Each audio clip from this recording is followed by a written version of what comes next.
Hi everyone, it's Sandra and I'm out here in a very toasty greenhouse checking on Cinderella. I threw these house plant leaves in on the top the other day, and I noted how dry and crunchy it was getting again. But just to recap what we did last time, this is our feeding zone. There's Prince Charming in the corner, feeding zone indicator. And I buried some of the dried corn husks. There's an end of one in this corner right here. And I gave a very moist feeding. So I'm assuming that moist feeding, in fact, I can feel the coolness just digging my finger down about an inch. So I know the moisture is still good in here. I have a moist feeding again today. So I'm going to take all this dry bedding, sort of what I did last time. I want to feed around the toilet roll, which is under Prince Charming, but I want to, this time, I want to make sure I bury all this dry bedding, rather. I want to bury it because I've got a very moist feeding today. All right, so let's take Prince Charming out of the way. Ooh, make sure he has no wisps on him.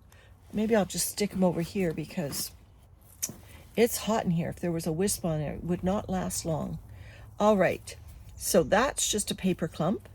That is a huge cocoon. And so let's get this toilet roll out of here. Oh, I don't know if it's going to come up in one piece anymore. As you know, Cinderella is working her way through an entire toilet roll. Oh, ho, ho, ho. Look at those worms. Oh my gosh. They're happy. And it's moist. Good girl. Good girl, Cinderella. It is 30 degrees in the low 80s Fahrenheit in here.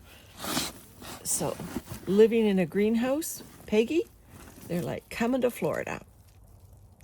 There's the worms. Oh, wow. Look at all Cinderella's worms climbing in through the hole in the toilet roll.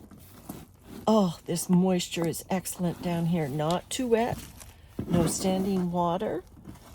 I'm just delighted. Okay, so I did bring bedding, but I'm going to put that dried out bedding down the bottom. The toilet roll is getting small enough that I can probably still fit it under the feeding. So it's buried. You see there's cocoons. I don't know if you're seeing them, but there's cocoons in that dryness.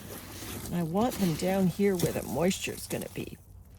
All right, that's just the Starbucks wrapper. Okay, so really dry bedding. We've got our really moist toilet paper roll with worms all in and through it. Don't think I can get that center out, can I? Let's just push with my thumb. Oh, yep. It's coming. The center, of course, is all done. The worms have crawled through and taken care of that. I'll just push it the other way and that should perhaps empty it now. Thumb can go all the way through. There you go. Oh, look at the worms in the center there. Maybe there was some food left, as the worms are definitely taking advantage of the food down the center of that toilet roll. I'll push a little bit more. Let's take this handful of worms right out. Wow. Beautiful, cool moisture despite the heat in this greenhouse. These are Cinderella's temporary digs while we are showing our house, and so far nobody who has come to view our house has asked, what are in these totes in your greenhouse? I would happily tell them if they asked. Okay, so Cinderella goes down there. I'm going to put a nice, oh, goodbye worm. I'm going to put a nice moist feeding on today. Landon found this going moldy zucchini. Oh, he didn't take the labels off. You know, I'm not going to touch them because the worms will do that for me. So there's a zucchini. Let's push the zucchini down the center of the worm bin. Just take my other hand. Look at the moisture coming out of that. That's why all sorts of squashes are really good. So that'll be good for the worms there. This will go on the dry bedding over here. And that's a little bit top of an onion, which they will love. I've actually got a second zucchini here, but I think that might be too much. Despite the big population in here, I don't want to overfeed Cinderella. There's the eggshell grit going in my dish. It was kind of clumpy at the bottom because the zucchini was so moist. So I'm digging it out with my fingers. So there's lots of onion skin here, which look dry, but that zucchini and these asparagus stems will make short work of that dryness, I think. So hopefully that's enough food for Cinderella's worms. Certainly keep them busy for a while. And because what I've got for them as bedding today is the pre-compost bedding I was going to use for Gilligan. It's just been sitting because Gilligan, as you know, got moved intact without being harvested, without being moved to this pre-composted bedding. So the pre-composted bedding has, well, these are leaves, but it has leaves, it has coffee, it has food scraps. I pretty much followed what Jane does from Rocking Worms and to pre-compost bedding for must have been 2 months, and it looks lovely. So pulled this moist stuff over again. There we go. That's just there. Put the feeding zone indicator in.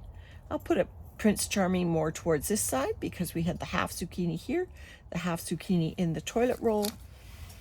The rest of this bin, let me just do a quick check to make sure there's moisture throughout the bin. This is Cinderella's lace.